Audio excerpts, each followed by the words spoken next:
Praise the Lord. உங்கள் யாவரையும் சந்திப்பதில் மிகுந்த மகிழ்ச்சி அடைகிறோம். இந்த பிப்ரவரி மாதத்தில் உங்களை சந்திப்பதில் மிகுந்த மகிழ்ச்சி. கடந்த 2025 நம்மளை நடத்தின தெய்வம் 2026 பிப்ரவரி மாதத்தில் உங்களை பார்ப்பதில் மிகுந்த மகிழ்ச்சி அடைகிறேன். இந்த மாதத்திலே கர்த்தருடைய வார்த்தையை சொல்லி உங்களை தேற்ற ஆசைப்படுகிறேன். சங்கீதம் 37:4-5 வசனத்தை நாம் வாசிப்போம்.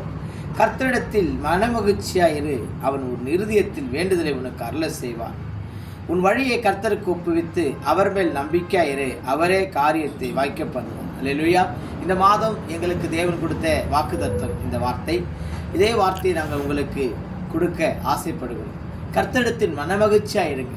நாம் நிறைய வேளையிலே சோர்ந்து போகிறோம். தேவைகளை குறித்து நம்முடைய வாழ்க்கையில் இத்தனை வருஷமாச்சே நடக்கலையே, இது அப்படியே இருக்கே, இந்த பிரச்சனை அப்படியே இருக்கே, மகன் மாற மாட்டானே, குடும்பம் மாறலையே, வீடு கட்ட முடியலையே, பிள்ளைகள் வாழ்க்கை ஆசீர்வாதமாக இல்லையே என்று கலங்கி கொண்டிருக்கிறோம். தேவன் மேல் இருக்கிற அந்த விசுவாசம் நமக்கு குறைஞ்சிடுது. ஆலயத்துக்கு போகிறது குறைஞ்சிடுது, வேதம் வாசிப்பது குறைஞ்சிடுது, ஜெபங்கள் குறைஞ்சிடுது. என்னுடைய அருமையான சகோதரனே, தேவனுடைய பிள்ளைகளே, சகோதரியே, உங்களுக்கு நான் தேவனுடைய வார்த்தை சொல்கிறேன். கர்த்தரிடத்தில் மனமகிழ்ச்சியாக இருங்க. அதை குறித்து கலங்காதீங்க. உங்கள் இருதயம் எப்பொழுதும் தேவனையே துதித்து மகிழட்டும். சோர்ந்து போயிடாதீங்க. ஆனால் இங்கே வேதம் சொல்லுது, கர்த்தரிடத்தில் மனமகிழ்ச்சியாக இரு, அவர் உன் இருதயத்தின் வேண்டுதலை உனக்கு அருளை செய்வார். உங்கள் இருதயத்தின் வேண்டுதல் எல்லாம் இந்த மாதம் நடப்பதாக நான் சொல்லுகிறேன். இந்த வருடங்கள் நடப்பதாக நான் சொல்லுகிறேன். நீங்கள் கர்த்தரிடத்தில் மனமகிழ்ச்சியாக இருக்கணும். உங்கள் இருதயத்தை அவரையே துதிக்கிறவர்களாய் மாற வேணும்.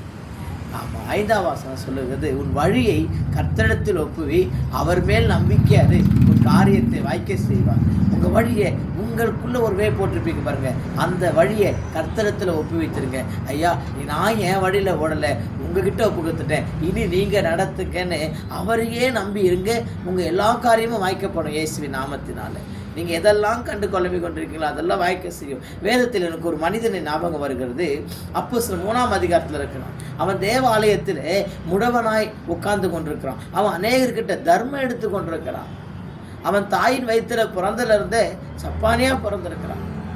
அவனுக்குள்ள ஏக்கங்கள் இருந்தது, அவனுக்குள்ள துக்கங்கள் இருந்தது, அவன் இருதயம் கலங்கி கொண்டு இருந்தது. அவன் அந்த ஆலயத்தில் தர்மத்தை எடுத்து இருந்து உட்கார்ந்துருக்கான். போகிறவங்க கிட்டலாம் தர்மம் வாங்கிட்டு இருக்கிறான். எனக்கு அவனை நினைக்கும் போது அவன் இருதயத்துலேயே ஆசை இருந்திருக்க இல்லைங்களா?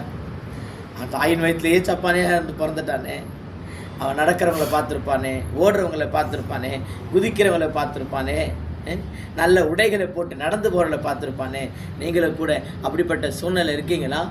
உங்கள் வாழ்க்கையில் நடக்கலை, ஐயோ எனக்கு குழந்தை இல்லை, எனக்கு திருமணம் ஆகலை, என் வீடு கட்டப்படலை, நான் கடனில் இருக்கிறேன், கடன் நல்லா இருக்கும்போது மற்றவங்க நல்லா இருக்கும்போது இவங்க நல்லா இருக்கிறாங்கன்னு நினச்சிருப்போம்ல. மற்றவங்க குழந்தை கையில் வச்சுக்கும்போது எனக்கு ஒரு குழந்தை இருந்தால் நினச்சிருப்போம்ல. திருமணம் ஆகி போகும்போது என் பிள்ளைக்கு திருமணம் ஆகிருப்பேன் நினச்சிருப்போம்ல.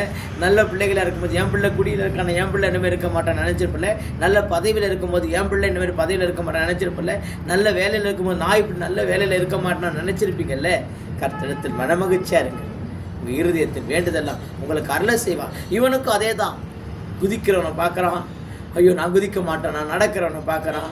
சில பிள்ளைகள் குதிச்சிட்ருக்கோல்ல, இப்படி நான் குதிக்க மாட்டேன்னா, நடந்து போகிறேன், இப்படி நான் நடக்க மாட்டேன்னா, இப்படி ஓட மாட்டேன்னா, என் வாழ்க்கை இப்படி இருக்காதா, எங்கே இருக்க போகுது அப்படின்னு நினச்சி சோர்ந்து போய் உட்காந்துட்ருக்கிறான்.